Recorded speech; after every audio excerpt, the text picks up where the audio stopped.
எல்லாருக்கும் ஹாய். நீங்கள் பார்த்துட்டு இருக்கிறது எஸ்கே தமிழ் வாய்ஸ் ஓவர்.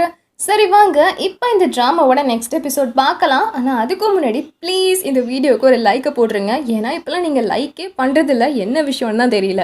சரி வாங்க, அப்படியே நம்ம வீடியோக்குள்ளே போயிடலாம். இப்போ வீடியோவை ஸ்டார்ட் பண்ணோம் அப்படின்னா நம்ம ஹீரோயின் ட்ராப் அவுட் ஆன விஷயத்த வேகமாக ஈமியா ஏலியன் கிட்ட சொல்ல ஓடி வரான். பட் ஏலியன் வந்து பெருசாக எதுவும் கண்டுக்கல. ஸோ ஈமியா கேட்குறான், என்னென்ன நீ பெருசாக ரெஸ்பான்ஸே பண்ண மாட்ற, அப்படி பார்த்தா உனக்கு இந்த விஷயம் ஏற்கனவே தெரியுமா அப்படின்னு கேட்குறான். அப்போ ஏலினுமே என்ன சொல்கிறான்னா, கொஞ்சம் போய் அந்த மெயிலை பாரு, அவ எனக்கு ஏற்கனவே மெயில் பண்ணிட்டா அப்படின்னு சொல்கிறான். ஸோ நம்ம ஹீரோவும் போய் அதை திறந்து பார்க்குறாரு. அதில் ஹீரோயின் என்ன எழுதியிருக்காங்கன்னா, ஏலின் என்னை மன்னிச்சிடுங்க, நான் காலேஜை ட்ராப் அவுட் பண்ணிட்டு போகிறேன். இந்த மெயிலை நீங்கள் படிக்கிற நேரம் நான் காலேஜில் இருக்க மாட்டேன். அதோட உங்கள்கிட்ட நான் ஒரே ஒரு விஷயந்தான் சொல்லிக்கணும்னு நினைக்கிறேன். என்னை மன்னிச்சிடுங்க, என்னை மன்னிச்சிடுங்க. ஏன்னா உங்களை நான் ஆரம்பத்தில் காதலிச்சது உண்மைதான். ஆனால் அது எல்லாமே ஒரு குழப்பத்தில் நடந்தது. ஆனால் அதை பற்றிலாம் இப்போ நான் யோசித்து பார்த்தா ரொம்ப சின்ன பிள்ளைத்தனமாக இருக்குது. மெச்சூரிட்டியே இல்லாமல் நான் நிறைய வேலை பார்த்துட்டேன். ஆனால் அதனால் பாதிக்கப்பட்டது என்னமோ நீங்கள் தான். ஆனால் இப்போ நான் ஒரு சரியான முடிவை எடுத்திருக்கேன்னு தான் நினைக்கிறேன். நீங்கள் எல்லாருமே எனக்கு ரொம்ப முக்கியமானவங்க தான். ஆனால் உங்களை விட என்னோட அப்பா அம்மா எனக்கு முக்கியம். ஸோ எனக்கு பிடிச்ச மற்ற விஷயங்களெல்லாம் விட்டுட்டு இப்போ நான் என்னோட அப்பா அம்மாவை சூஸ் பண்ணியிருக்கேன். அதோட இதுக்கப்புறம் நம்ம எப்போ மீட் பண்ண போகிறோன்னு தெரியல ஏலின். ஆனால் நம்ம மீட் பண்ணும்போது கண்டிப்பாக நான் முன்னை விட ரொம்பவே மெச்சூராக இருப்பேன் அப்படின்னு சொல்லி எழுதியிருக்கா. இதை நம்ம ஹீரோ ரொம்ப நேரத்துக்கு படிச்சுட்டே இருக்கான். கிட்ட ஏலினும் வந்து, என்னடா நீ இவ்வளோ நேரம் படிக்கிற அளவுக்கு அதில் எதுவுமே இல்லையே அப்படின்னு கேட்குறான். அண்ணன், இதில் ரொம்ப நேரம் படிக்கிற அளவுக்கு எதுவும் இல்லை தான். ஆனால் எனக்கு என்னமோ இது ரொம்ப பெரிய லெட்டர் மாதிரி இருக்குது. ஏன்னா உனக்காவது அவள் போகிறேன்னு சொல்லி ஒரு மெயில் அனுப்பியிருக்கா. ஆனால் என்கிட்ட ஒரு வார்த்தை கூட சொல்லாமல் போயிட்டால அப்படின்னு ஹீரோ ஃபீல் பண்ணிகிட்டே அங்கேருந்து கிளம்பிடுறான். இன்னொரு பக்கம் நம்ம ஹீரோயின் காலேஜ் ட்ராப் அவுட் பண்ண விஷயம் அவங்களோட அம்மா அப்பாவுக்கு தெரியுது. அதோட இப்போ இவங்க ஹாஸ்பிட்டலில் இருக்காங்க. என்னது, இவ காலேஜ் ட்ராப் அவுட் பண்ணிட்டாளா அப்படின்னு பேசிகிட்டு இருக்கும் போதே டக்குன்னு நம்ம ஹீரோயின் அந்த இடத்துக்கு வராங்க. தென் சீனை கட் பண்ணால் 2 மாதத்துக்கு அப்புறம் என்ன நடக்குதுன்னு காட்டுறாங்க. இப்போது செங்முவும் ஹுவாஹுவாவும் ஒன்றா உட்காந்து பேசிகிட்டு இருக்காங்க. அப்போ ஹுவாஹுவா ரொம்பவே கோவத்தோடு உட்காந்துட்டு இருக்கா. அப்போ செங்மு கேட்குறான், என்ன மேடம் ரொம்ப கோவமாக இருக்கீங்க? ரோனிங் உங்களை விட்டு போனதுலேருந்தே ஒரு டைப்பாகவே இருக்கீங்களே அப்படின்னு கேட்குறான். நீ வாயை மூடுறியா? அந்த பேரில் எனக்கு யாரையும் தெரியாது, அவங்கள பற்றிலாம் என்கிட்ட பேசாத அப்படின்னு ஹுவாஹுவா சொல்கிறா. சரி சரி புரியுது, ஓகே ரிசல்ட் வந்துருச்சு, நீ என்ன மார்க்குன்னு உனக்கு தெரியுமா அப்படின்னு கேட்குறான். என்ன மார்க்கு? ஆக்சுவலி இப்போ நீ கொஞ்சம் பெட்டர்னு தான் நினைக்கிறேன் அப்படின்னு சொல்கிறான். என்ன மார்க்குன்னு சீக்கிரம் சொல்கிறியா? அது ஒன்றும் இல்லை, நம்ம கிளாஸ்லேயே லாஸ்ட் மார்க்கு நீ தான் அப்படின்னு சொல்கிறான். டே, இதில் பெட்டர்னு சொல்கிறதுக்கு என்னடா இருக்குது அப்படின்னு அவள் சொல்கிறா. உடனே இவன், அதெல்லாம் இருக்கட்டும், ரோனிங் என்ன மார்க்குன்னு உனக்கு தெரியுமா? அவள் என்ன மார்க் எடுத்தா எனக்கு என்ன? என்கிட்ட ஒரு வார்த்தை கூட சொல்லாமல் என்னை விட்டுட்டு அவள் போயிட்டால, அவள் எப்படி போனால் எனக்கு என்ன? ஏய் ரொம்ப கோவப்படாத. அவள் போகும்போது அவளோட ஸ்நாக்ஸு அவளோட டாய்ஸு எல்லாத்தையும் உங்ககிட்ட கொடுத்துட்டு தானே போனா, அப்புறம் எதுக்கு அவன் மேலே இவ்வளோ கோவப்பட்டுட்டு இருக்க அப்படின்னு கேட்குறான். டேய் என்னடா பேசிகிட்டு இருக்க? எங்கள் 2 பேரோட ஃப்ரெண்ட்ஷிப்பு இந்த டாய்ஸு ஸ்நாக்ஸோடய முடிஞ்சிடுமா? நான் அவளை எவ்வளோ நேசிச்சிட்டு இருந்தேன். ஆனால் அவள் இப்படி டக்குன்னு என்னை விட்டுட்டு போயிட்டால. சரி, அவள் மார்க் என்ன? ஆக்சுவலி எனக்கு அவள் மார்க்கை பற்றி யோசிக்கலாம் பெருசாக எதுவும் இல்லை. ஆனால் நீ இவ்வளோ சொல்கிறியே, சரி சொல்லு, அவள் மார்க் என்ன அப்படின்னு கேட்குறா. அப்பா அவன், சரி நம்ம கிளாஸ் ஃபஸ்ட்டு யாருன்னு தெரியுமா? யார்? ஈமியா. ஓ ஈமியாவா? அவன் தான் நல்லா படிப்பானே. சரி கிளாஸ் செகண்ட் யார்? கிளாஸ் செகண்டு நான். கிளாஸ் தேர்ட் யார் தெரியுமா? யார்? அதான் உன்னோட ஃப்ரெண்டு ரூனிங் அப்படின்னு சொல்கிறான். ரூனிங்கா? எனக்கு அப்போவே தெரியும், அவள் அவ்வளோ நல்லா படித்தால நிறைய மார்க் எடுத்துருவான்னு எனக்கு தெரியும். ஆஹா, இப்போ யாரோ அவங்க ஃப்ரெண்டை நினச்சி சந்தோஷப்படுறாங்க போல இருக்கே அப்படின்னு இவன் கேட்குறான். டேய் வாய் மூட்றா, நான் சந்தோஷம்லாம் படலை, நான் மேலே கோபமாக தான் இருக்கேன் அப்படின்னு இவன் சொல்லிகிட்டு இருக்கா. இன்னொரு பக்கம் ஏலியன் இருக்கான்ல, அவன் வீட்டுக்கு போகிறான். வீட்டுக்கு போய் அவனோட அம்மா கிட்ட, அம்மா நான் ஒரு விஷயம் கேள்விப்பட்டேனே, நீ தான் ஷென்னை மறுபடியும் காலேஜில் சேர்த்துக்கணும்னு சொல்லி பிரின்சிபல் கிட்ட பேசுனீங்க, ஏம்மா இப்படி பண்ண? டே அதுக்கெல்லாம் காரணம் இருக்குது, அது நான் உங்ககிட்ட சொல்லணுமா என்ன அப்படின்னு சொல்லும் போது நம்ம ஹீரோ கிராஸ் ஆகுறான். அப்போ இவனும், டே இங்கே பாடுறா, இவங்க தாண்டா ஷென்னை திரும்ப சேர்த்துருக்காங்க அப்படின்னு சொல்லும் போது ஹீரோ உடனே, அதை பற்றி எதுக்குன்னு என்கிட்ட சொல்கிற, அதுக்கும் எனக்கு எந்த சம்மந்தமும் இல்லை அப்படின்னு ஹீரோ கோவமாக போயிடுறான். இன்னொரு பக்கம் ஹாஸ்பிட்டலில் ஆக்சுவலி இன்றைக்கி நம்ம ஹீரோயினுக்கு 19th பர்த்டே. ஸோ அதுக்காக அவங்க அம்மா அப்பா கேக்லாம் வாங்கி வச்சுட்டு, ஓகே உனக்கு என்ன ஆசை இருக்கோ கண்ணு மூடி வேண்டிக்கோ அப்படின்னு சொல்கிறாங்க. நம்ம ஹீரோயினும் சந்தோஷமாக, நீங்கள் 2 பேரும் எப்போதும் சந்தோஷமாக இருக்கணும் அப்படின்னு வேண்டிட்டு, அம்மா அப்பா நீங்கள் 2 பேரும் என் கூடவே இருக்கணும், அதோட உங்களுக்காக நான் சில சாக்ரிஃபைஸ்லாம் பண்ணியிருக்கேன். என்னோட ஆழ் மனசில் நான் ஒருத்தரை காதலிக்கிறேன், ஆனால் அது அவர்கிட்ட சொல்லக்கூட முடியல. பட் இருந்தாலும் பரவாயில்ல, நீங்கள் 2 பேரும் எப்போதும் ஹெல்த்தியாக சந்தோஷமாக இருந்தால் அதுவே எனக்கு போதும் அப்படின்னு சொல்லி ஹீரோயின் சந்தோஷமாக அவங்க கூட சேர்ந்து பர்த்டே செலிப்ரேட் பண்ணிகிட்ருக்காங்க. But at the same time இன்னொரு பக்கம் ஹீரோ இல்லை, அவர் ஹீரோயினை பற்றி யோசிச்சுட்டே அவளுக்காக ட்ராயிங்லாம் வரைஞ்சிட்ருக்காரு. தென் இப்படியே 2 வருஷம் ஓடி போயிடுது. நம்ம ஹீரோயின் காலேஜ் முடிச்சுட்டு இப்போ ஆர்கியாலஜி டிபார்ட்மெண்ட்டில் போய் வேலையும் செஞ்சிட்ருக்காங்க. அப்போ ஒருத்தர் அந்த பிளேஸ்க்கு வந்து உங்களை பார்க்குறதுக்கு உங்கள் ஃப்ரெண்டுன்னு ஒருத்தர் வந்திருக்காரு அப்படின்னு சொல்கிறாங்க. அப்படியா, யார் இது அப்படின்னு இவன் நிமிர்ந்து பார்த்தா அங்கே நின்றுட்டுருக்கிறது ஏலின். அவனை பார்த்த உடனே இவளுக்கு ரொம்பவே சந்தோஷமாக இருக்குது. அப்போ இவளும் என்ன சீனியர் இவ்வளோ தூரம் வந்திருக்கீங்க அப்படின்னு கேட்குறா. அதுவா, உனக்கு தான் தெரியும்ல அந்த லேண்ட்ஸ்கோப் ப்ராஜெக்ட்டு, அதுக்கு ஒரு மீட்டிங் நடக்க போகுது. ஸோ அதுக்காக தான் வந்திருக்கேன். அப்போ தான் நான் கேள்விப்பட்டேன் நீயும் அந்த மீட்டிங் அட்டன் பண்ண போறியாமே அப்படின்னு கேட்குறான். ஆமாம் சீனியர், ஆக்சுவலி எங்கள் அம்மா தான் அந்த லேண்ட்ஸ்கோப் பெயிண்டிங்கை எப்படியாவது கம்ப்ளீட் பண்ணணும்னு சொல்லி ஆசைப்பட்டாங்க. ஆனால் என்னோட அப்பா இருக்காருல்ல, அவர் என்கிட்ட வந்து எப்படியாவது அந்த ப்ராஜெக்டை முடிச்சிடு, அப்போ தான் எனக்கு ரொம்ப சந்தோஷம், அதுதான் என்னோட ட்ரீம்னு சொன்னார். ஆனால் உண்மை என்னென்னா எங்கள் அப்பாவுக்கு அந்த ப்ராஜெக்ட் மேலே பெருசாக இன்ட்ரெஸ்ட்டே இல்லை. ஆனால் எங்கள் அம்மா அதில் தான் முழு ஈடுபாட்டோடு இருக்காங்க. ஸோ அந்த ப்ராஜெக்டை கம்ப்ளீட் பண்ணால் எங்கள் அம்மா சந்தோஷப்படுவாங்க இல்லையா, அதுக்கு தான் எங்கள் அப்பா இப்படி பண்ணிகிட்ருக்காரு. ஸோ நானும் அந்த ப்ராஜெக்டை கம்ப்ளீட் பண்ண தான் ட்ரை பண்ணிகிட்ருக்கேன் அப்படின்னு சொல்லும் போது இவன் சொல்கிறான், ஆக்சுவலி இங்கே நான் தனியாக வரல அப்படின்னு. ஹீரோயின் பார்க்குறாங்க, இல்லை நான் ஈமியாவெல்லாம் கூட்டிகிட்டு வரல, ஆனால் உன்கிட்ட ஒன்று சொல்லணும் அப்படின்னு சொல்கிறான். இவளும் என்ன விஷயம்னு கேட்குறா. அப்பா அவன், இல்லை ஈமியா உன்னை நினச்சி ரொம்பவே ஃபீல் பண்ணிகிட்ருக்கான். அது மட்டும் இல்லாமல் நீ 2 வருஷத்துக்கு முன்னாடி காலேஜை விட்டு போகும்போது போயிட்டு வரேன்னு சொல்லி எனக்கு ஒரு மெயில் அனுப்புனேன். ஆனால் அவன்கிட்ட நீ ஒரு வார்த்தை கூட சொல்லாமல் போயிட்டியே, அதை நினச்சி இன்னமுமே அவன் ஃபீல் பண்ணிகிட்ருக்கான் அப்படின்னு இவன் பேசிகிட்ருக்கான். இந்த டைமில் அதே பக்கமாக காரில் இவனோட அம்மாவும் ஷென்னும் இருக்காங்க இல்லையா, அவங்க 2 பேரும் ஒன்றா வந்துட்டுருக்காங்க. அப்போது ஏலினோட அம்மா சொல்கிறான், பரவாயில்ல ஷென், நீ எப்படியோ காலேஜில் பாஸ் பண்ணிட்ட அப்படின்னு சொல்கிறாங்க. அப்போ இவங்களும் எனக்கு ஸ்காலர்ஷிப் கிடைக்கும் தானே அப்படின்னு கேட்குறா. அப்போ இவங்க, அது உன்னோட ஒர்த்தை பொறுத்து தான் இருக்குது அப்படின்னு சொல்லும் போது, கண்டிப்பாக நான் ஒர்த்து தான், ஒர்த்து இல்லைன்னா நீங்கள் உங்களோட கம்பெனியில் எனக்கு வேலை கொடுத்துருப்பீங்களா என்ன அப்படின்னு இவ கேட்கும் போது, பரவாயில்ல நீ கொஞ்சம் ஸ்மார்ட்டாக தான் இருக்க, பட் எதுக்காக நான் இந்த கம்பெனியில் வேலை கொடுத்தேன்னா நிங்மும் இருக்கால, அவகிட்ட நீ க்ளோஸாகவே இரு, அவள் என்னென்ன செய்கிறான்னு கவனிச்சிட்டே இரு சரியா அப்படின்னு சொல்கிறாங்க. கண்டிப்பாக, நான் அவங்க வீட்டில் தானே வளர்ந்தேன், ஸோ அவங்க கூட நான் க்ளோஸாக இருந்தால் அவங்களுக்கு என் மேலே கண்டிப்பாக டவுட்டே வராது, அதோட உங்கள் நிலமையை எனக்கு புரியுது அப்படின்னு அவள் சொல்கிறா.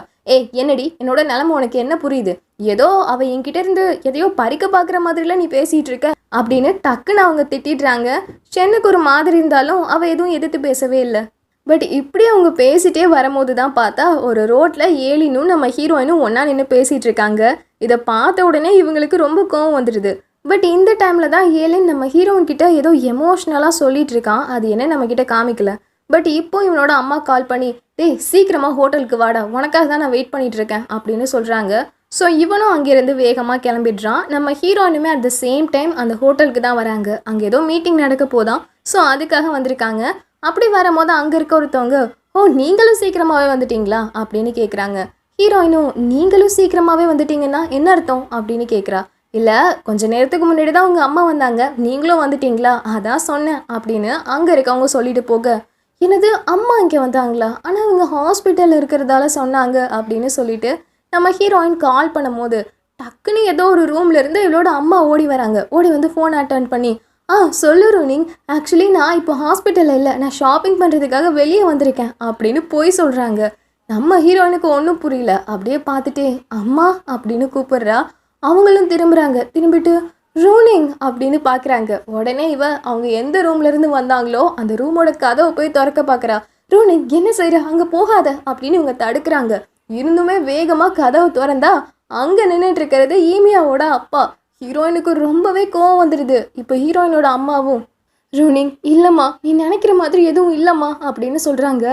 அம்மா, நீங்கள் நிறுத்த போகிறதே கிடையாதுல்ல, 2 வருஷத்துக்கு முன்னாடியும் இதே மாதிரி தான் பண்ணீங்க, ஆனால் அதை சீக்ரெட்டாக வச்சுக்க உங்களுக்காக நான் எவ்வளோ சாக்ரிஃபைஸ் பண்ணேன்னு தெரியுமா, ஆனால் நீங்கள் திரும்பவும் இங்கே வந்து தான் நிற்கிறீங்கல்ல அப்படின்னு கேட்குறா. என்னம்மா பேசிகிட்டு இருக்க, 2 வருஷத்துக்கு முன்னாடி என்னாச்சு? அம்மா சும்மா நடிக்காதீங்கம்மா, இதுக்கு மேலே என்னால் முடியல, நான் என்னோட ஃப்ரெண்ட்ஸு, என்னோட காலேஜ், என் படிப்பு எல்லாத்தையுமே விட்டுட்டு உங்களுக்காக நீங்களும் அப்பாவும் சந்தோஷமாக ஒன்றா இருக்கணும்னு சொல்லி இங்கே வந்தேன். ஆனால் இப்போது அப்பா ஹாஸ்பிட்டலில் இருக்கும் போது கூட நீங்கள் இங்கே இந்த வேலை பார்த்துட்ருக்கீங்கல்ல, எனக்கு உங்களை பிடிக்கவே இல்லைம்மா அப்படின்னு கத்திட்டே ஓடுறா. பின்னாடியே இவங்க ஓட பார்க்கும் போது ஃபர்ஸ்ட் நம்ம ஹீரோவோட அப்பா மட்டும் ஓடி வராரு. ஓடி வந்து ஹீரோயினை பிடிச்சி, இங்க பாரு ரோனிங், நீ நினைக்கிற மாதிரி எதுவும் கிடையாது, நீ தப்பா புரிஞ்சிட்டு இருக்க அப்படின்னு சமாதானம் பண்ண பாக்குறாரு. அந்த நேரத்துல ரோனிங்கோட அம்மாவும், ரோனிங் நீ நினைக்கிற மாதிரி எதுவும் இல்லை அப்படின்னு கத்துறாங்க.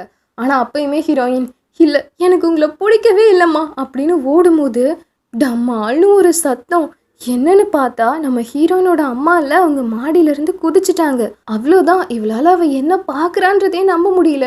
இப்போ என்ன நடந்தது அப்படின்னு பார்க்கும் போது அப்போ ஏலினும் வந்து, ஒன்றும் இல்லை நீ என்ன மட்டும் பாரு அப்படின்னு சொல்கிறான். ஆனால் ஹீரோயினுக்கு ஒரு நிமிஷம் எல்லாம் குழம்பிடுச்சு. உடனே அவள், சீனியர், என்னோட அம்மா அவங்க என் அப்பா கூட ஹாஸ்பிட்டலில் இருக்காங்க, இல்லை அவங்க ஹாஸ்பிட்டலில் தான் இருக்காங்க, நான் போய் எங்கள் அம்மாவை பார்க்க போகிறேன் அப்படின்னு வேகமாக ஓட ஆரம்பிச்சிட்றா. இவனும் பின்னாடியே ஓடி போகிறான். அப்படி போகும்போது ஒரு கார் அப்படியே ஹீரோயினை மோத வரும்போது இவன் தடுக்க போகிறானா, முடிஞ்சுது. அந்த காரை அப்படியே ஏலினை மோதிடுது. ஹீரோயினுக்கு ஒன்றும் புரியல, இப்போ என்ன ஆணுச்சு அப்படின்னு அப்படியே திரும்பி பார்க்குறா. பார்த்தா அந்த இடத்துல ஏலினுக்கு ரொம்பவே அடிபட்டிருக்கு. இவளால் நம்பவே முடியல. அப்படியே மயங்கி பொத்துன்னு விழுந்துடுறா. சீனை கட் பண்ணால் இவள் ஹாஸ்பிட்டலில் இருக்கா. பக்கத்துலையே ஹுவாஹுவா உட்காந்து அழுதுட்டு இருக்கா.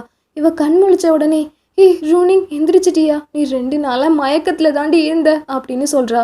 ஹீரோயினும், என்னது 2 நாளா, ஏன் என்ன நடந்துச்சு அப்படின்னு கேட்குறா. அண்ட் இப்போ ஹீரோயின் என்ன நடந்ததுன்னே தெரியாமல் பார்த்துட்டு இருக்கும் போது டக்குன்னு ஏலினோட அம்மா இருக்காங்கல்ல, அவங்க ஓடி வந்து ஹீரோயினை பிடிச்சி, எல்லாமே ஒன்னால தாண்டி என் பையன் என்னை விட்டு போயிட்டான் அப்படின்னு அந்த அடி அடிக்கிறாங்க.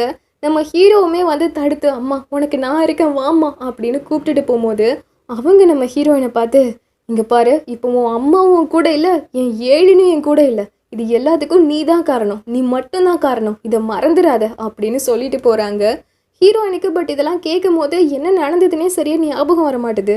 அப்போ டாக்டருமே வந்து, ஓ ரோனிங் எந்திரிச்சிட்டியா, சரி வா உன்னோட அப்பா வந்து பாரு அப்படின்னு கூப்பிடுறாரு. இவங்க 2 பேருக்கும் புரியல, இப்போ எதுக்கு அப்பாவை பார்க்க சொல்கிறாங்க அப்படின்னு சொல்லிட்டு வரும்போது அங்கே பார்த்தா அவங்க அப்பா இருக்க ரூமுக்கும் வாசலில் அவ்வளோ கூட்டம் நின்றுட்டுருக்கு. டாக்டருமே ஹீரோயினை பார்த்து, நீ எல்லாத்துக்கும் தயாராக இருந்துக்கோ அப்படின்னு சொல்கிறாரு. வாஹ்வாவும், என்ன டாக்டர் சொல்கிறீங்க, இதுக்கு மேலே அவளை எதுக்கு தயாராக இருக்க சொல்கிறீங்க அப்படின்னு அவளுமே ரொம்ப எமோஷன் ஆகுறா.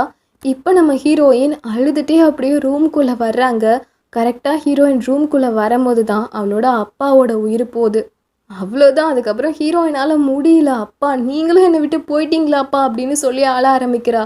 அவளை கன்வின்ஸ் பண்ணுறேன்னு ஹுவாஹுவாவும் கூட இருக்கா. ஆனால் ஹுவாஹுவாவுக்கும் ரொம்பவே எமோஷன் ஆகிடுது. ஆனால் அப்போ ஹீரோயின் அவங்க அப்பா எழுதி வச்சுருந்த லெட்டரை படிக்கிறாங்க. அவர் என்ன எழுதியிருக்காருன்னா, ஹுவாஹுவா உன்னோட அம்மா பாவம், அவங்க தனியாக இருப்பாங்க, நான் அவங்கள பார்க்க போகிறேன் அப்படின்னு எழுதி வச்சுருக்காரு. அவ்வளோதான், ஹீரோயினால் முடியல, ஃபுல்லாக கன்ஃபியூஸ் ஆகிடுறாங்க. ஏன்னா அடுக்கடுக்காக 3 பேர் இறந்து போயிட்டாங்கல்ல, பாவம் அவங்களும் என்ன தான் செய்வாங்க. தென் சீன் அப்படியே கட் பண்ணால் 3 வருஷத்துக்கு அப்புறம் என்ன நடக்குதுன்னு காட்டுறாங்க. ஆக்சுவலி இந்த சீனை தான் ட்ராமாவோட ஸ்டார்டிங்லேயே நம்மக்கிட்ட காமிச்சிருப்பாங்க.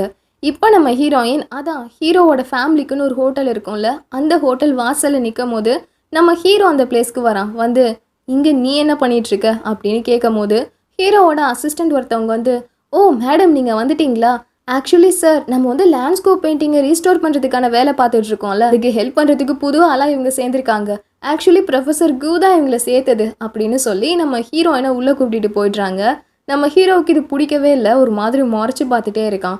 அதுக்கப்புறம் இவங்க எல்லாரும் வீட்டுக்கு போகிறாங்க. அப்போ வந்து நம்ம ஹீரோயின்கிட்ட அந்த அசிஸ்டன்ட் பொண்ணு என்ன மாதிரி வேலைன்னு சொல்லி எல்லாத்தையும் எக்ஸ்பிளைன் பண்ணும்போது நம்ம ஹீரோ மட்டும் பேசவே இல்லை, அப்படியே சைலண்ட்டாக புக் படிச்சுட்டு இருக்கான்.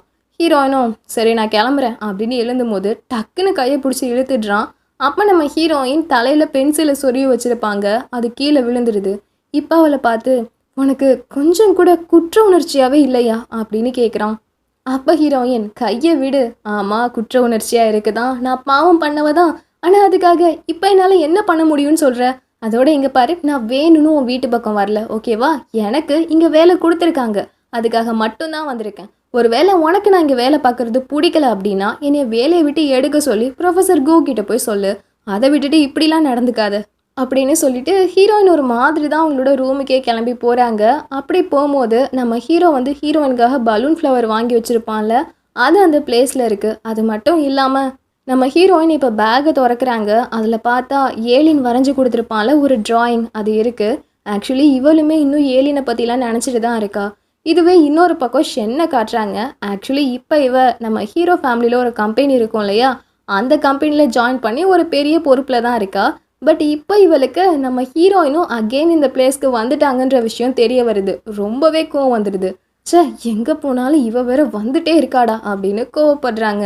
தென் நெக்ஸ்ட் டே ஆகுது. நெக்ஸ்ட் டே நம்ம ஹீரோயின் சும்மா தலையை ஒரு கொண்டையை போட்டு அதில் ப்ரெஷ்ஷை சொருகிட்டு அப்படியே வெளியே கிளம்பி வராங்க. இதை ஹீரோ நோட் பண்ணிட்டு தான் இருக்கான். பட் ஹீரோயின் பெருசாக எதுவும் பேசலை. அங்கே ஒரு ஃப்ளவர் இருக்கும், அதை கையில் எடுத்துகிட்டு அவங்க பாட்டுக்கு வெளியே வராங்க. அப்படி வரும்போது நம்ம ஹீரோ கார் எடுத்துகிட்டு வந்து நான் உங்ககிட்ட கொஞ்சம் பேசணும் அப்படின்னு ஹீரோயினை பிடிச்சி இழுக்கிறான். தலையில் ஒரு ப்ரஷ் இருக்கும்ல, அதையுமே எடுத்து தூக்கி போட்டுட்டு வேகமாக காரில் கூட்டிகிட்டு வரான். இவன் எதுக்கு கூட்டிகிட்டு வரான்ற விஷயம் ஹீரோயினுக்கு புரியல.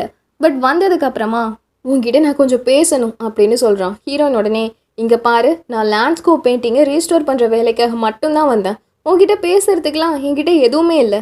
ஒருவேளை நான் உனக்கு இங்கே இருக்கிறது பிடிக்கல அப்படின்னா என்னை வேலையை விட்டு தூக்கிறதுக்கு என்ன செய்யணுமோ அந்த வேலையை பாரு. அதை விட்டுட்டு இப்படிலாம் நடந்துக்காது. எனக்கு உங்ககிட்ட பேசுறதுக்கும் கொஞ்சம் கூட பிடிக்கல அப்படின்னு சொல்லிட்டு ஹீரோயின் கோவமாக அங்கேருந்து போயிடுறாங்க. ஆனால் அப்படி போகும்போது கூட ஹீரோயின் அழுதுகிட்டே தான் போகிறாங்க. தென் ஹீரோயின் போய் வேலை பார்க்க ஆரம்பிக்கிறாங்க. அப்போது ஒரு பழைய புக்கு படிக்கிறாங்க. அதை வந்து ஏற்கனவே யாரோ ஒருத்தவங்க படித்து சில ஹிண்ட்ஸ்லாம் எடுத்து வச்சுருக்காங்க. பட் ஹீரோயினுக்கு அந்த புக் வந்து சரியாக புரியல. ஸோ அவங்க நைட் என்ன செய்கிறாங்கன்னா ஹீரோவை பார்க்குறதுக்கு மறுபடியுமே கிளம்பி வராங்க. வந்து நான் உங்ககிட்ட கொஞ்சம் பேசணும் அப்படின்னு சொல்கிறா. என்ன விஷயம் பேசணும் அப்படின்னு கேட்குறான். இவளும் அந்த புக்கை காமிச்சு ஆக்சுவலி இந்த புக்கை நான் படிக்க ட்ரை பண்ணேன், சில விஷயம் எனக்கு புரியல. ஆனால் ஏற்கனவே ஒருத்தவங்க இந்த புக்கை பற்றி நிறையா படித்து ஹிண்ட்ஸ் எடுத்ததாக சொன்னாங்க, அதான் அதை பற்றி உங்ககிட்ட விசாரிக்கலான்னு வந்தேன் அப்படின்னு கேட்குறா. அப்போ ஹீரோவும் ஆமாம், ஏற்கனவே ஒருத்தவங்க இந்த புக்கை யூஸ் பண்ணாங்க தான், ஏன் இப்போ அதை கேட்குற? இல்லை, அவங்க யாருன்னு சொன்னால் நான் கொஞ்சம் இந்த புக்கை பற்றி நல்லா தெரிஞ்சுப்பேன் அப்படின்னு ஹீரோன்னு சொல்கிறா. அவங்களா? அவங்க யாருன்னு உனக்கு நல்லா தெரியும், ஆனால் என்ன செய்கிறது, அவங்க இப்போ இந்த உலகத்தில் இல்லை அப்படின்னு சொல்கிறான். என்னது, ஏன், என்னாச்சு அவங்களுக்கு? ஏன்னா என்ன செய்கிறது, எல்லாமே எங்கள் குடும்பத்தோட சாபம் அப்படின்னு சொல்கிறான். என்னது, உங்கள் குடும்பத்தோட சாபமா? எனக்கு ஒன்றும் புரியலையே அப்படின்னு கேட்கும் போது அதுவா, எங்கள் குடும்பத்துக்குன்னு ஒரு சாபம் இருக்குது. அது என்னென்னா, எங்கள் குடும்பத்தோட ஆம்பளைங்க ஏதாவது ஒரு பொண்ணை காதலிச்சாங்க அப்படின்னா அந்த பொண்ணுக்கு ஏதாவது ஆகிடும். அந்த மாதிரி தான் உன்னோட புக்கை ரீட் பண்ணவங்களுக்கும் ஆயிடுச்சு. வேற ஒன்றும் இல்லை, அவங்க இந்த பில்டிங்கோட மாடியிலேருந்து கீழே குதிச்சிட்டாங்க. அவங்க பேரு கூட நிம்மு அப்படின்னு வரும்போது போது நிறுத்து அப்படின்னு ஹீரோயின் சொல்கிறா.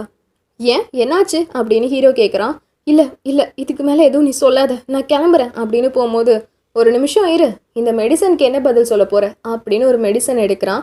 நம்ம ஹீரோயின் இது எப்படி உன்கிட்ட வந்துச்சு அப்படின்னு கேட்குறா. ஏன்னா அது நம்ம ஹீரோயின் எடுத்துக்கிற மெடிசன். ஆக்சுவலி நம்ம ஹீரோயின் ஹீரோவோட காரில் வந்திருப்பாங்க இல்லையா, அப்போ இந்த மெடிசனை மிஸ் பண்ணியிருப்பாங்க. இதை அந்த அசிஸ்டன்ட் பொண்ணு எடுத்து கொடுத்துருப்பா. ஸோ இப்போ இதை காமிச்சு நீ எதுக்கு இந்த மெடிசன் எடுத்துகிட்ருக்க, இதனால எவ்வளோ சைடு எஃபெக்ட் வரும்னு உனக்கு தெரியுமா அப்படின்னு கேட்குறான். எவ்வளோ சைடு எஃபெக்ட் வந்தால் என்ன, என் மனசுக்குள்ளே நான் பட்டுட்ருக்க கஷ்டத்தை விட அந்த சைடு எஃபெக்டால் வர கஷ்டம்லாம் ஒன்றுமே கிடையாது அப்படின்னு சொல்கிறான். அப்போ ஹீரோ இங்கே பாரு, நான் உனக்கு ஒரே ஒரு அட்வைஸ் தான் கொடுப்பேன். என் அண்ணன் இறந்து போனதுக்கப்புறம் எங்கள் அம்மாவோட மனநிலையே சரியில்லை. 3 வருஷமாக அவங்க மென்டல் ஹெல்த்தை சரி பண்ணுறதுக்கு தான் நான் ரொம்ப கஷ்டப்பட்டுட்ருக்கேன். இதுக்காக நான் அவங்களை கூப்பிட்டுட்டு அப்ராடுக்கு கூட போயிட்டு வந்துட்டேன். ஆனால் அவங்க எனக்கு தெரியாமல் இந்த சீக்ரெட்டான மெடிசன் எடுத்துகிட்டு இருந்திருக்காங்க. இதனால தான் அவங்களோட மென்டல் ஹெல்த் இன்னுமே பாதிக்கப்பட்டிருக்கு. ஆனால் நீ எதையுமே யோசிக்காமல் இவ்வளோ அலட்சியமாக இதை பற்றி பதில் சொல்லிட்டு இருக்க அப்படின்னு ஹீரோ கேட்குறான். பட் ஹீரோயின் பெருசாக ரெஸ்பான்ஸ் பண்ணல. அப்போ ஹீரோ எங்கள் அம்மா இப்போது இந்த மாதிரி இருக்கிறதுக்கு நீ தான் காரணம் அப்படின்னு சொல்கிறான். ஆமாம்மா, எல்லாத்துக்குமே நான் தான் காரணம் அப்படின்னு அவ சொல்லும் போது ஏலின் இறந்ததுக்கப்புறம் எங்கள் அம்மா ஏலினை பற்றி நிறைய யோசிச்சாங்க. அவனோட ஃபோட்டோஸ் வீடியோஸ்னு எல்லாத்தையும் கலெக்ட் பண்ணாங்க. ஆனால் அவங்களுக்கு உள்ளுக்குள்ளே ஒரே ஒரு விஷயம் மட்டும் உறுத்திட்டே இருந்துச்சு. அது என்ன தெரியுமா, எங்கள் அண்ணன் இறந்து போகிறதுக்கு முன்னாடி உங்ககிட்ட தானே கடைசியாக பேசிகிட்டு இருந்தான்.